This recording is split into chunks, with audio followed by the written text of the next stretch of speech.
کئی دہائیوں تک پاکستان اور افغانستان کے درمیان تعلقات کو برادرانہ، مذہبی اور تاریخی قربت کا حامل سمجھا جاتا رہا۔ پاکستان کی خارجہ پالیسی میں طویل عرصے تک اسٹریٹجک گہرائی کا تصور بھی غالب رہا، جس کے تحت افغان طالبان کو ایک قابل اعتماد اتحادی سمجھا جاتا تھا۔ جب اگست 2021 میں طالبان نے کابل کا کنٹرول سنبھالا تو اسلام آباد میں یہ امید پیدا ہوئی کہ مغربی سرحد پر استحکام کا ایک نیا دور شروع ہوگا، لیکن آج یہ تعلقات اپنی تاریخ کی شدید ترین کشیدگی کا شکار ہیں۔ تازہ ترین صورتحال اس وقت مزید سنگین ہو گئی جب 10 اور 11 اکتوبر کی درمیانی شب پاک افغان سرحد پر شدید جھڑپیں ہوئیں۔ یہ لڑائیاں تورخم، چمن، بہرامچے اور باجوڑ کے مقامات پر افغان طالبان کی جانب سے الزام عائد کیا گیا کہ پاکستان نے ان کے علاقے میں فضائی حملے کی، اور یہ جھڑپیں ان کارروائیوں کے خلاف ایک انتقامی رد عمل تھی۔ کابل نے یہ موقف اختیار کیا کہ پاکستان مسلسل ان کی فضائی حدود کی خلاف ورزی کر رہا ہے۔ دوسری جانب پاکستان نے ان الزامات کو مکمل طور پر مسترد کیا اور افغان طالبان کے حملوں کو بلا اشتعال کارروائیاں قرار دی۔ ISPR کے مطابق یہ حملے دراصل تحریک طالبان پاکستان یعنی TTP کے نیٹ ورکس کو تحفظ فراہم کرنے کے لیے کیے گئے۔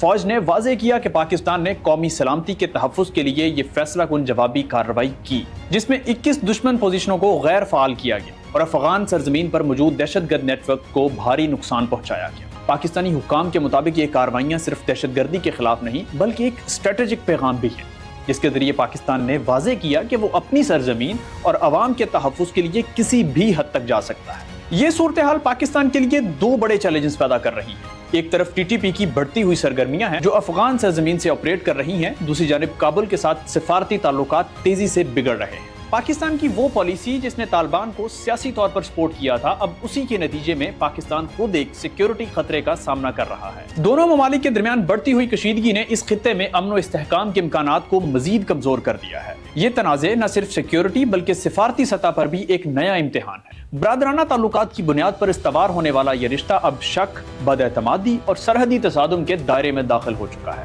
اس بڑھتی کشیدگی کے فوری نتیجے میں تورخم اور چمن سمیت تمام بڑی تجارتی اور مسافرانہ گزرگاہیں بند کر دی گئی، جس سے دو طرفہ تجارت، روزمرہ نقل و حرکت اور ہزاروں مزدوروں کی زندگیوں پر براہ راست اثر پڑا۔ افغانستان میں اشیاء خورد و نوش کی قیمتوں میں بھی اضافہ ہوا، جبکہ پاکستان کے سرحدی علاقوں میں تجارتی سرگرمیاں مکمل طور پر معطل ہو گئیں۔ پاکستان اور افغانستان کے درمیان موجودہ بحران کی جڑ تحریک طالبان پاکستان کی سرگرمیوں میں پیوست ہے۔ اگست 2021 میں کابل پر طالبان کے کنٹرول کے بعد سے TTP نے پاکستان میں اپنی کارروائیوں میں نمایاں اضافہ کیا ہے۔ خیبر پختونخوا اور سابقہ قبائلی علاقوں میں یہ گروہ ریاستی کنٹرول کو کھلے عام چیلنج کر رہا ہے۔ اس کے حملوں نے سیکیورٹی فورسز کے لیے خطرناک صورتحال پیدا کر دی ہے، جبکہ پاکستان کا موقف ہے کہ TTP کے دہشت گرد افغان سرزمین پر محفوظ پناہ گاہوں میں رہ رہے ہیں، جہاں انہیں تربیت، اسلحہ اور لاجسٹک مدد فراہم کی جاتی ہے۔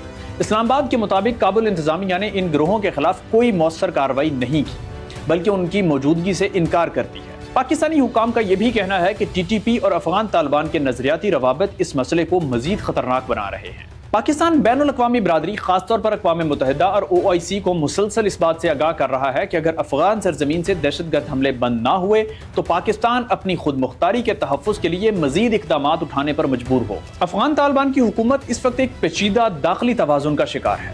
کابل انتظامیہ تحریک طالبان پاکستان کے خلاف فیصلہ کن کارروائی کرنے سے گریز کر رہی ہے۔ یہ گریز صرف نظریاتی ہمدردی پر مبنی نہیں بلکہ عملی سیکیورٹی مجبوریوں سے جڑا ہوا ہے۔ ماہرین کے مطابق افغان طالبان کو یہ خطرہ لاحق ہے کہ اگر وہ TTP کے خلاف سخت کارروائی کریں یا انہیں ملک سے نکال دیں تو TTP کے جنگجو بغاوت کر کے داعش، خراسان میں شامل ہو سکتے ہیں، چونکہ IS اس وقت خود افغان طالبان کے لیے سب سے بڑا داخلی سیکیورٹی خطرہ ہے۔ اس لیے طالبان TTP کو قابو میں رکھنے کے لیے ان کے وجود کو برداشت کر رہے ہیں۔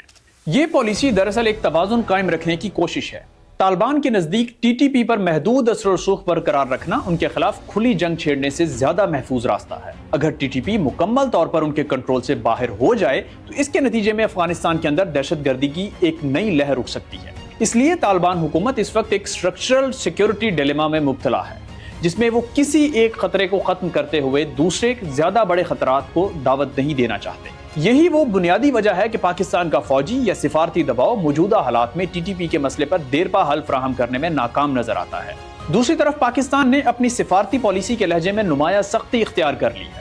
وزارت خارجہ نے حالیہ بیانات میں افغان طالبان، TTP اور بلوچ علیحدگی پسندوں کے درمیان تعلقات کو واضح طور پر جوڑا ہے۔ پاکستان کا موقف ہے کہ حالیہ حملے ایک مربوط عسکری منصوبے کا حصہ ہے جس کا مقصد پاکستان کے اندر عدم استحکام پیدا کرنا ہے۔ اسی تناظر میں اسلام آباد نے کابل کے لیے اپنے سرکاری موقف میں ایک علامتی مگر اہم تبدیلی کی۔ پاکستان نے اب افغان حکومت کو عبوری حکومت کے بجائے طالبان رجیم کہنا شروع کر دیا ہے۔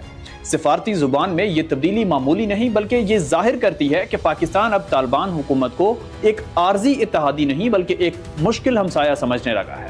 اس سے یہ اشارہ ملتا ہے کہ پاکستان نرم سفارتکاری کی بجائے اب نتائج پر مبنی ایک سخت حکمت عملی اختیار کرنے کی جانب بڑھ رہا ہے۔ مثال کے طور پر بھارت نے کابل اور ہرات میں اسپتالوں کی بحالی، طبی سامان کی فراہمی اور 20 ایمبولینسز کا عطیہ دیا ہے، لیکن تجزیہ نگاروں کے مطابق یہ صرف خیر سگالی نہیں بلکہ ایک اسٹریٹجک قدم ہے۔